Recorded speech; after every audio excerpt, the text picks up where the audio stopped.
L'arrestation de Damana Adiapikas secoue la maison Gbagbo. Entre rumeurs de trahison, ambitions cachées et liens troubles, le PPACI vacille. Mais au-delà des accusations, une question demeure. Où est passée la flamme de la refondation?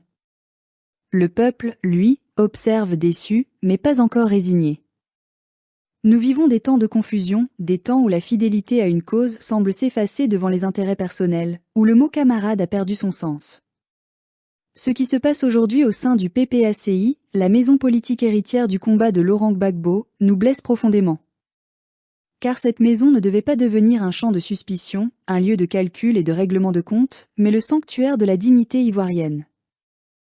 Depuis l'arrestation du vice-président Damana Adiapikas, le choc ne cesse de secouer les militants, les patriotes, les défenseurs de la souveraineté nationale. Ce n'est pas seulement un homme qui a été arrêté, c'est une voix de la résistance qu'on a voulu faire taire. Mais ce qui bouleverse encore plus, ce sont les rumeurs, les accusations, les trahisons supposées qui circulent au sein même du parti. Quand nous voyons des cyberactivistes, des militants, des compagnons de longue date s'accuser mutuellement, nous avons mal. Nous nous demandons, que reste-t-il de la fraternité révolutionnaire qui animait les débuts? Où sont passées ces valeurs de loyauté, de solidarité et de courage qui faisaient du FPI d'hier et du PPACI d'aujourd'hui un bastion de résistance populaire? On dit que c'est Stéphane Kipré, vice-président du parti, qui aurait trahi Damana Adiapikas, qu'il aurait donné des informations sur sa position, que cette trahison aurait conduit à son arrestation. Nous ne savons pas si c'est vrai. Mais le simple fait que cela soit devenu crédible pour beaucoup d'Ivoiriens en dit long sur l'état de notre mouvement. Car dans une famille soudée, personne ne pourrait imaginer une telle chose. Cette suspicion, cette méfiance généralisée, n'est pas née d'un hasard. Elle est le fruit d'années de désillusion, de division, de manipulation.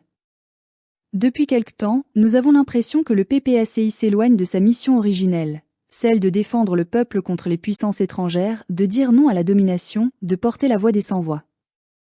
Aujourd'hui, ce parti ressemble trop souvent à un champ de bataille d'ambition personnelle, où chacun veut se positionner pour l'après-Gbagbo. Oui, la question de la succession du président Gbagbo semble avoir réveillé les démons de la division. Chacun se croit légitime, chacun se voit héritier, chacun tire la couverture de son côté.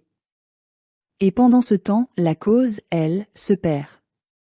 Les Ivoiriens qui croyaient en nous, qui espéraient une alternative crédible au régime d'Alassane Ouattara, observent avec amertume la désunion de ceux qui prétendent les défendre.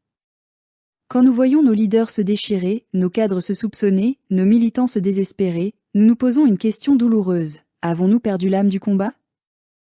La lutte pour la souveraineté ne peut pas survivre dans la trahison. Elle ne peut pas s'épanouir dans la méfiance. Elle ne peut pas fleurir dans le calcul. Quand des camarades se livrent entre eux, quand la fidélité devient suspecte, quand les ambitions se substituent à l'idéal, c'est le peuple qui perd, pas les individus. Damana Adiapikas, qu'on l'aime ou qu'on le critique, a incarné cette ferveur militante, cette flamme du refus, ce courage de dire non à l'injustice. L'arrêter, c'est attaquer une partie de la mémoire du combat souverainiste. Et si, derrière cette arrestation, certains ont joué un rôle trouble, alors ils ont trahi plus qu'un homme, ils ont trahi la Côte d'Ivoire. Mais nous ne voulons pas juger sans preuve. Nous voulons comprendre. Nous voulons que la lumière soit faite. Car la vérité, même douloureuse, vaut mieux que le mensonge qui pourrit tout. Ce qui nous inquiète davantage, ce sont ces murmures persistants sur des liens trop proches entre certains cadres du parti et le pouvoir en place. Des alliances tacites, des discussions secrètes, des échanges d'intérêts. Si cela est vrai, alors nous devons nous regarder en face. Car comment peut-on prétendre combattre un système si l'on s'en nourrit en silence? Les Ivoiriens ne sont pas dupes. Ils voient, ils observent, ils ressentent. Ils ont le sentiment que le combat de Gbagbo, celui qui devait libérer la Côte d'Ivoire de la domination étrangère et de la corruption morale, est en train d'être vidé de sa substance. Ils voient que certains autour du président semblent plus préoccupés par leurs privilèges que par le peuple. Et dans cette confusion, un nom revient sans cesse, Nadi Bamba. Son influence, sa présence, son rôle dans les décisions internes divisent. Certains la défendent, d'autres la soupçonnent. Mais dans tous les cas, son ombre plane sur chaque crise, chaque tension, chaque remous. C'est peut-être injuste, mais c'est une réalité politique que le parti ne peut ignorer. Car un leader affaibli par la suspicion de son entourage perd la confiance de son peuple. Le danger est là. Pendant que nous nous querellons, pendant que nous cherchons des coupables parmi nous, le pouvoir en place avance. Le RHDP d'Alassane Ouattara continue d'imposer son 4e mandat, d'étouffer les libertés, d'affaiblir les voix dissidentes. Et nous offrons le spectacle d'une opposition désunie, en perte de repères, minée par les rancunes et les jalousies. Il faut le dire avec courage, la lutte pour la souveraineté de la Côte d'Ivoire est aujourd'hui menacée, non pas seulement par le régime en place, mais par ceux qui, en son sein, ont oublié que la cause du peuple est plus grande que leurs ambitions. Nous devons nous souvenir d'où nous venons. Nous devons nous rappeler les années sombres, les prisons, les exils, les larmes. Nous devons nous souvenir que si Gbagbo est devenu un symbole, c'est parce qu'il a refusé de se vendre. Parce qu'il a tenu, seul, face à l'Empire. Et si aujourd'hui nous trahissons cet héritage, alors nous trahissons toute une génération. Mais il n'est pas trop tard. Nous pouvons encore sauver le rêve. Nous pouvons encore redonner au PPACI son âme, son sens, sa mission. Cela exige de la vérité, de la transparence, du courage. Cela exige que le président Gbagbo parle, qu'il clarifie, qu'il tranche. Le peuple attend. Le peuple a besoin de repères.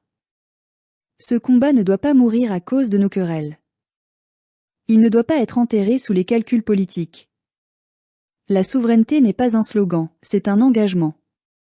Et cet engagement, nous devons le raviver. Alors oui, il y a des trahisons, des rivalités, des failles. Oui, la lutte s'essouffle. Mais nous refusons d'abandonner. Car nous croyons encore à cette Côte d'Ivoire digne, indépendante, fraternelle, qui saura se relever de toutes les manipulations. Nous croyons encore que le peuple finira par distinguer les vrais patriotes des opportunistes. Que la vérité finira par triompher. Et que ceux qui trahissent aujourd'hui, au nom de leurs intérêts, seront balayés demain par la force du peuple réveillé. Nous n'avons plus peur. Nous ne nous tairons plus. Parce qu'en nous brûle encore la flamme de la liberté, celle que même les prisons, les trahisons ou les divisions ne peuvent éteindre.